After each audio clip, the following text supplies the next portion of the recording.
we cannot answer this intellectually.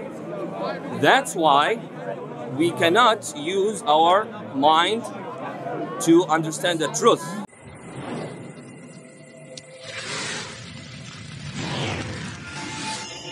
I'm an Thank you.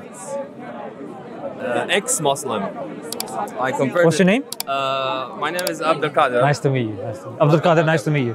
Thank you for waiting so patiently. Problem. It was very enjoyable, actually. Thank you. May I record this for my personal? If you want to, yeah. We're recording this as well? Yeah, we can do, yeah.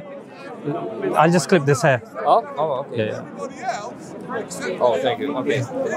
So, my objections or criticisms against Islam. What's your name? Abdul Qadir. Abdul Qadir. My name is Zishan.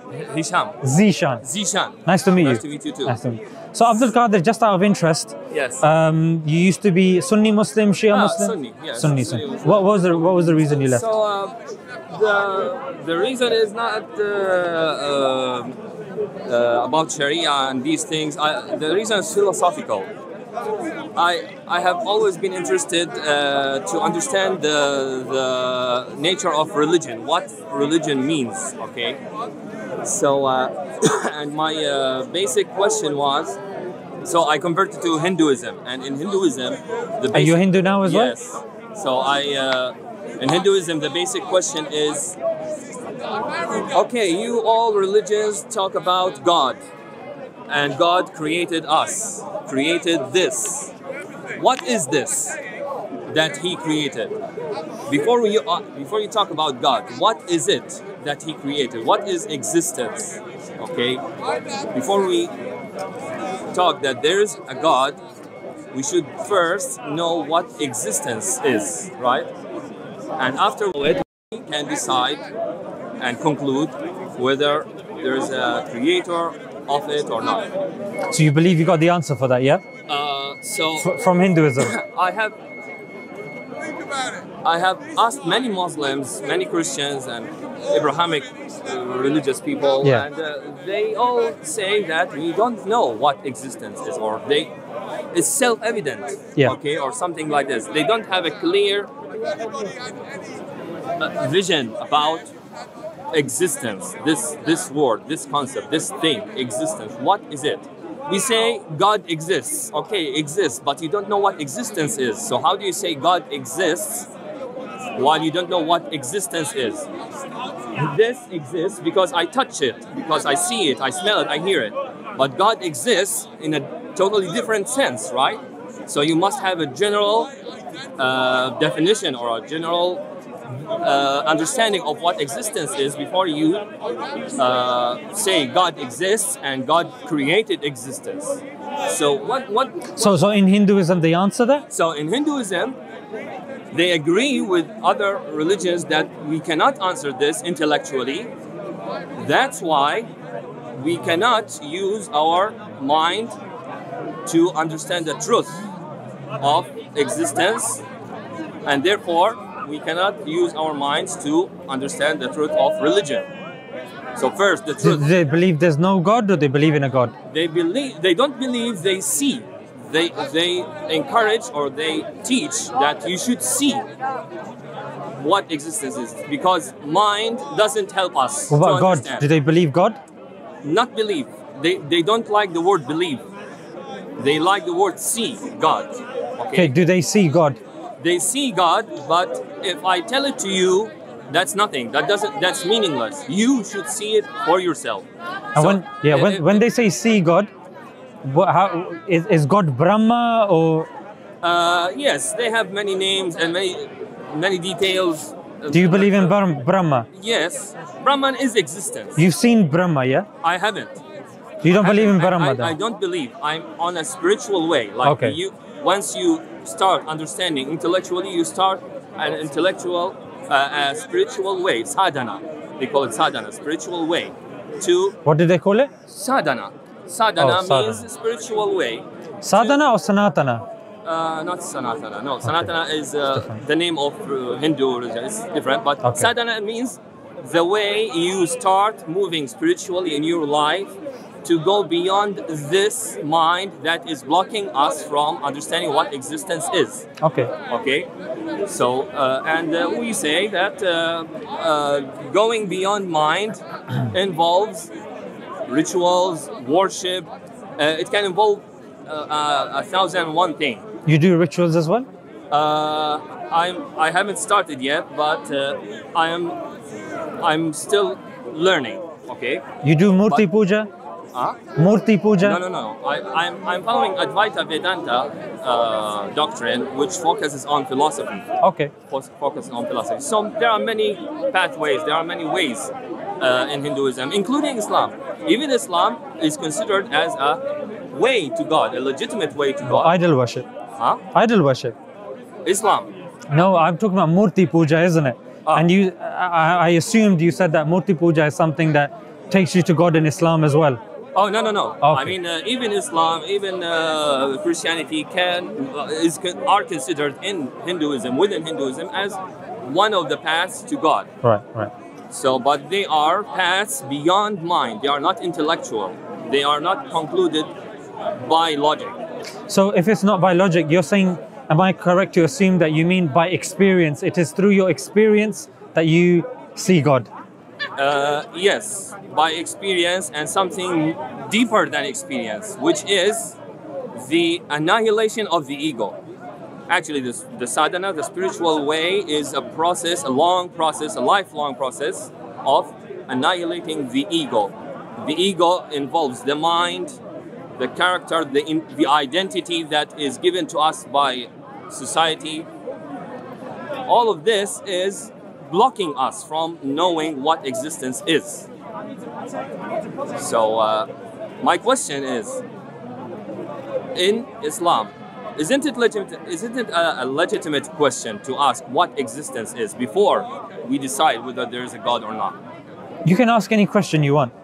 In Islam, you can ask any question you want, but then the answering of the question or the absence of the question from the argument that I'm going to posit to you doesn't necessarily conclude the absence of a God or a deity. Of course. No. That's what I would say. Exactly. Like the absence of evidence, it's not the evidence of absence. Exactly. So just because a person can't necessarily explain existence, that doesn't necessitate that there is no end to the contingent chain. And I'll tell you what I mean by that. Like if I'm kind of speaking to you as a skeptic, if you are a skeptic, would you accept that you exist? Of course. Would you accept that there is existence? Of course. So in philosophically, there's three types of existences. There is an impossible existence, there's a contingent existence, and there is a necessary existence. Exactly.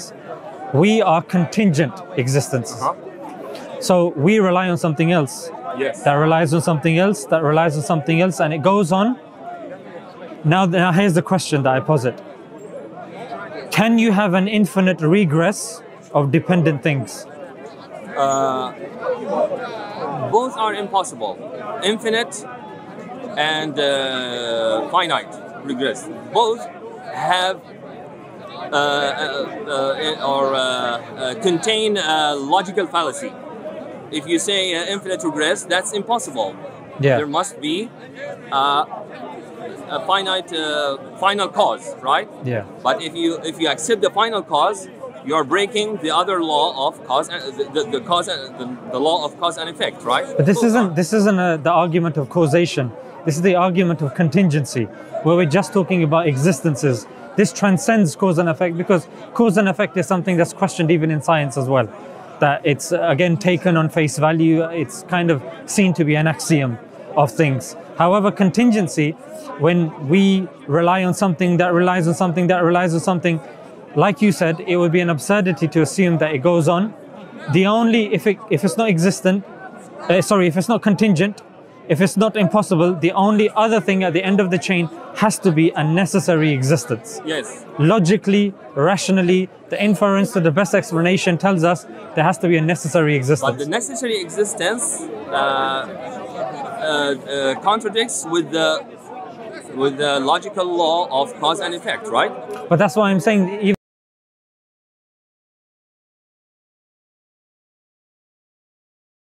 of dependencies doesn't come under as much question and critique as a cause and effect does. That's why I told you that both options, both ways are involve or contain a fallacy. If you accept infinite regress, that's a fallacy. It's impossible. Infinite regress is impossible. What's the fallacy that you said in the other one?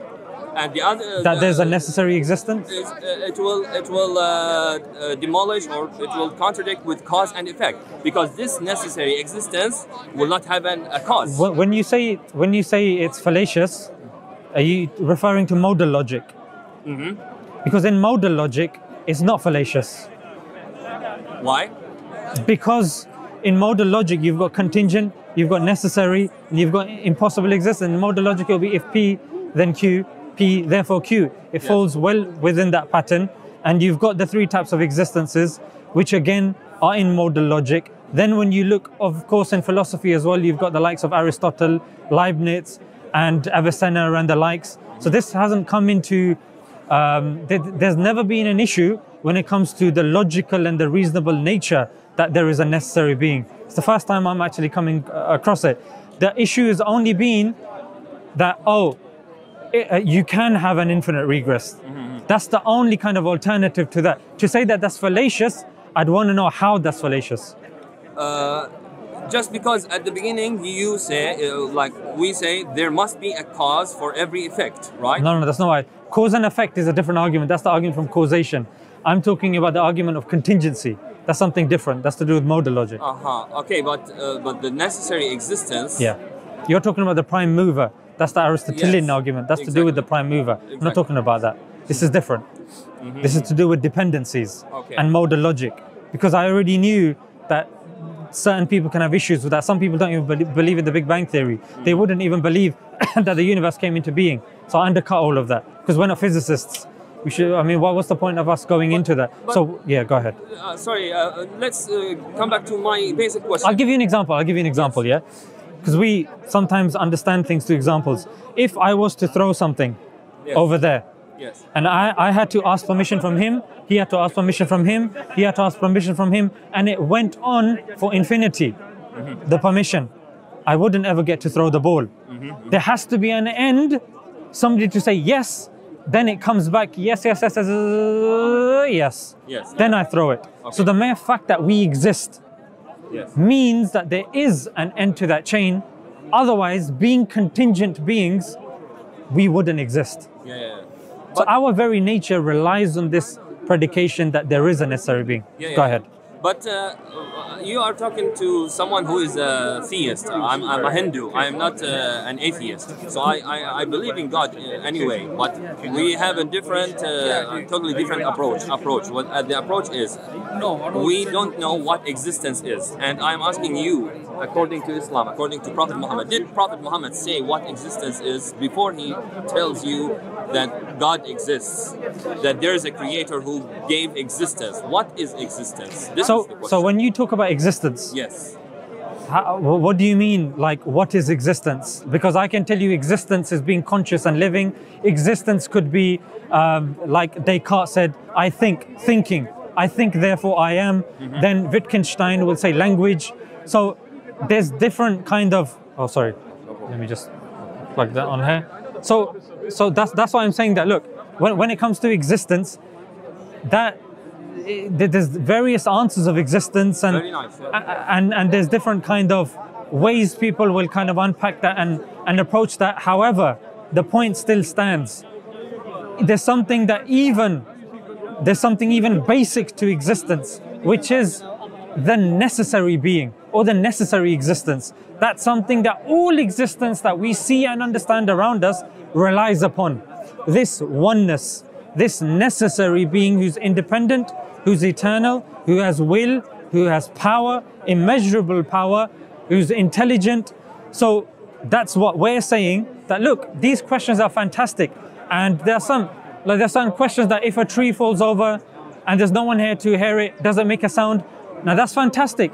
That can be debated and that can be discussed. However, coming to God is more fundamental to everything. These sorts of questions don't interfere when it comes to the existence of God. And now when we're dealing with the existence of God, you said your name is Abdul? Abdul Qadir. Abdul Qadir. So when it comes to the existence of God, now we need to determine that if God is bridging that gap from his immeasurable knowledge to our limited knowledge, now we're dealing with scripture.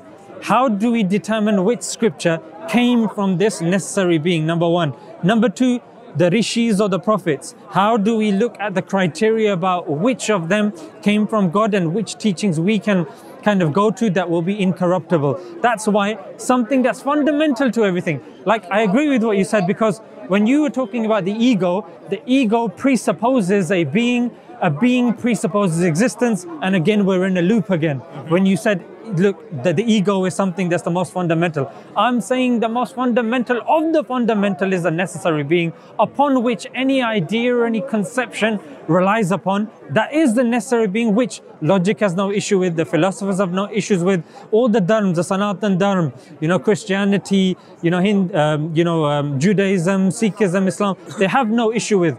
The issue then comes with scripture. Which scripture is it? What's the criteria of that scripture? And then now you'll have certain people that might be atheists, or certain people that will believe and will want empirical evidence. Some people will want experiential evidence. Now we need to determine, okay, evidence. What sort of evidence do we look at? Scripture. You're telling me scripture. Do you have evidence of that scripture? Is it present? Do you see where I'm going? Yeah. Okay. But please, you said that there are many visions or opinions about what existence is. Yeah, depending on the questioner, depending on the answerer, yes. Depending on the context. So basically, this means that we don't know what existence is. We don't know for sure, we human beings, we rational beings, we don't know what existence means. And yet, many of us, like Abrahamic religions... Let me just correct that. Yes.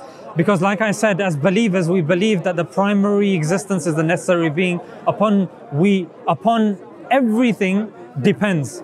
That is the existence. Like, existence comes from God. Now, our existence now is in relation to that. It's contingent. Like, we are dependent beings, and our existence, the purpose of the existence, about who are we? Like, you'll speak to somebody, they'll say, okay, existence. But that's a very generic term. Existence to somebody will be the mere fact that I think, cogito ergo sum. I think, therefore I am. Now for you to say, look, as human beings, we don't know. But a lot of people subscribe to the fact that we think. The mere fact that you are thinking is existence. Some people will say consciousness is existence. Some people will say experience is existence. All of them are correct. All of that is... How can this be that all of them are correct? Because it's such a generic term, and it depends in which facet you're asking that.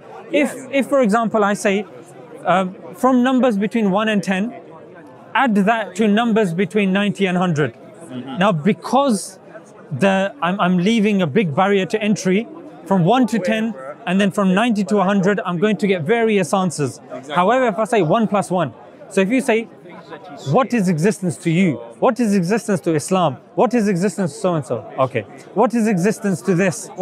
So what you're doing is narrowing it down. What is existence in terms of the metaphysical? What is existence in terms of a banker, at work, doing taxes for somebody? Do you see? Yeah. You're saying that there are multiplicities of experiencing existence for everyone, right? I'm saying it's context-based. Like in philosophy, I gave you the example that there are 3 types of existences. Yes, I see. That's what existence is. But these are types, but not what existence is. These are classifications, descriptions, right?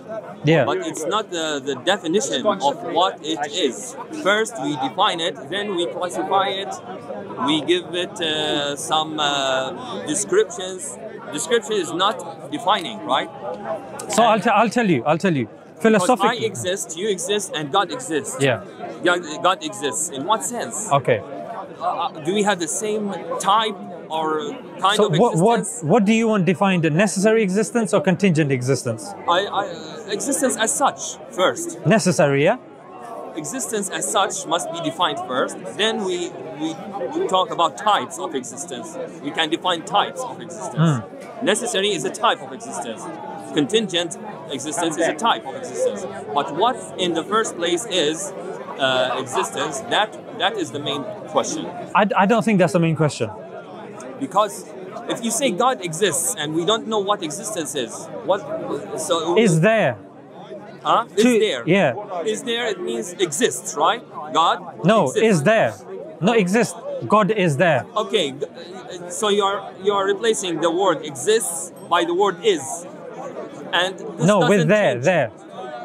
Is there, but there must be interpreted metaphorically, right? It's not in a place. There is not a place, right? It's not a place, not a time, right? God, yeah. So God is. At God- least we say yeah, God exists. God exists. It means God is, Yeah. right? This is the so we are replacing. So exists what's the with opposite? is. So either something doesn't exist, i.e. it's not there.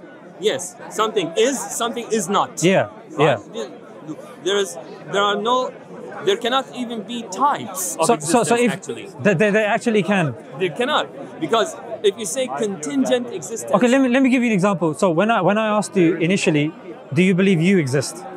You gave a very quick answer. You said yes. yes, of course. But what is existence? I don't know. Then This how is can the you? miracle. But how can you say you exist then? This is the miracle. No, but how can you say you exist if you don't know what it is? Why did you say yes? Because I am in it. I don't know it by intellectual thinking.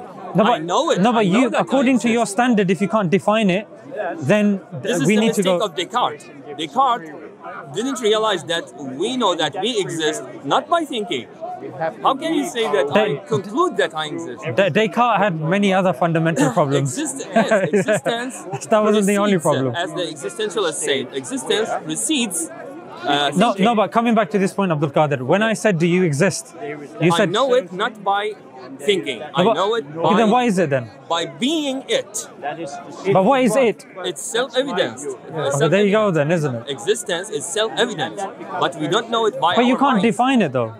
No. So you can't define So it. by not being able to define it, it means that we cannot know it by intellectual, right? By reason. Does that mean it's not important? Does that Of mean it's course, not? no, it means the opposite actually. On the contrary, it means it's the most fundamental thing we must know before we start using our reasons to know anything else. But like you said, if you don't know it, does that mean you can't question and you can't progress without knowing that? That would make it an axiom. You cannot conclude intellectual certainty from, for example, God exists and things like that. These are intellectual analysis. So you're coming to the inference to the best explanation, yeah? Not the best explanation. The inference, you're inferring, yeah? Yes, but You're inferring that you exist. no, I'm not inferring. I'm saying that I didn't know it by reason, by inferring. How do you know that? I know it by being it now. What is that? By isness. What is it? How do you know? How do you know you're not plugged If I into? say it to How do you you- know you're not plugged into like you're not a brain in a vat, or you're not plugged into a computer system?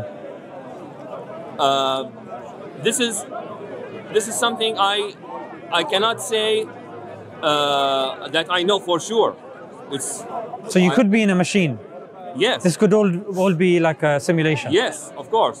Then why did you say you exist then? I exist. Not you know. Wait. No, wait. I exist, but not as I don't know existence by touching it by senses. I don't know existence How do by you know touching it? Then again, it comes by back- senses. By What you're sense saying, again, which sense? Which sense?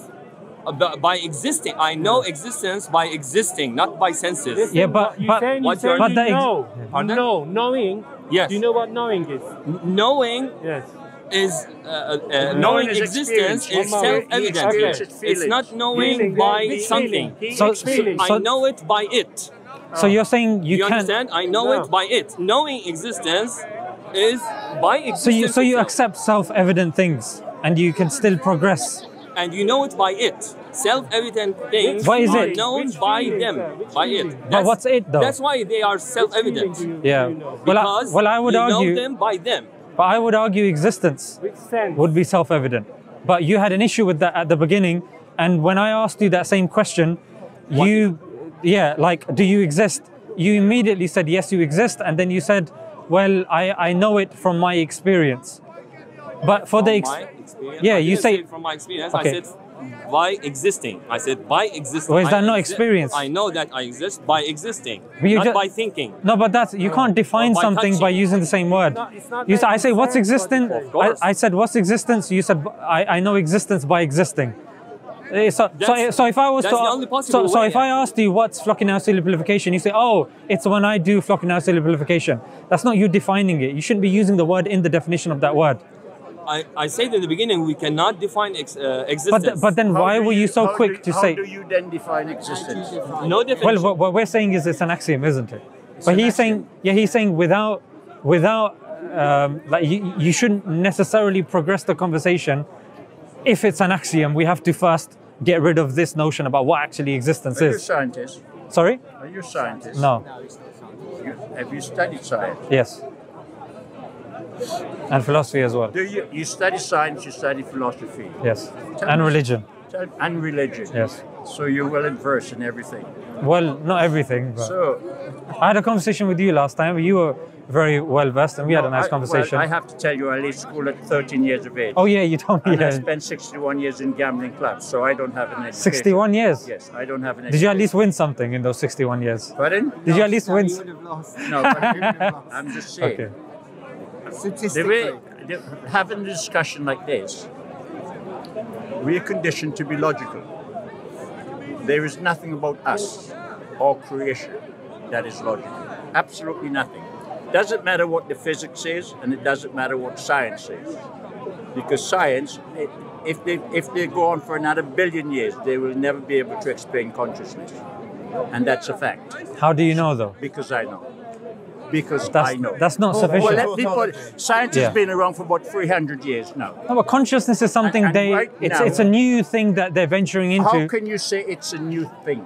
How can you Because say it's a consciousness new- studies have just started somewhat recently, like in the last 15 odd years. Oh, don't say that. Like I don't want to Oh. fall in the God of the gaps No. fallacy and Oh, say please, just because don't say- science can't don't- answer this, don't say therefore it's consciousness That's, is mentioned in the Upanishads. In the I'm Upanishads of an interpretation of consciousness, as we mentioned. It's consciousness mentioned in the Upanishads 500 or 300 years. What does it before- mention? Before AD. What does it say? It says in some of the Upanishads, it says consciousness is Brahman. Brahman is consciousness. Existence is consciousness. So who's Brahman? And this is miraculous, actually. So if consciousness is Brahman and you're saying Brahman is, well, what is Brahman? Brahman is existence, and existence is consciousness. But this is, yes, this is what. There's something else I would like to ask. So he's saying existence is his God, in other words. So that was what we were saying, but we were talking in terms of philosophy. We were saying that because there are certain people that had issues with God, they said, look, but we have no issues with contingency and necessity. So we have no issue with having a necessary existence, but to define that as God, that's the issue. But you've come along saying, look, we can't necessarily go into this sort of stuff. We have to analyze what existence is. Yes. But you've come along and said existence is Brahma. But can you prove Brahma? No, Brahma is No, existence. that's why in the beginning Yeah. I tried to ask you what is Yeah. existence before you tell me the types of existence. Yeah. What types of existence there are, you should first define existence in itself. For example, tell me what juice is before you tell me the types of juice you have. Not necessarily, because if somebody's asking what liquid is, part of the definition of a liquid can be densities of that liquid as well. For example, okay. You know what I mean? For example, you got orange juice, you got oil, you got water. So this is why I told you, you're asking an umbrella term. This is something you can general. Talk about the intensity, but you have Yeah. to define what a fluid is before you talk about Yeah, in the terms of its qualities. molecular. Yeah. Yes. So the thing is that if someone's saying, oh, but that's the orange juice liquid, but that's a type of liquid. Exactly. So when I'm talking about a fundamental type of existence, a fundamental type of existence philosophically is a necessary existence. Okay. And from that comes a contingent existence. I said this to you, but then you were like, no, but that's a type of existence, this and that. So do you see, like, to us, I already defined it. Even if you want to look into philosophers, there's certain philosophers that were saying, cogito etos ergo sum, which I think, therefore I am.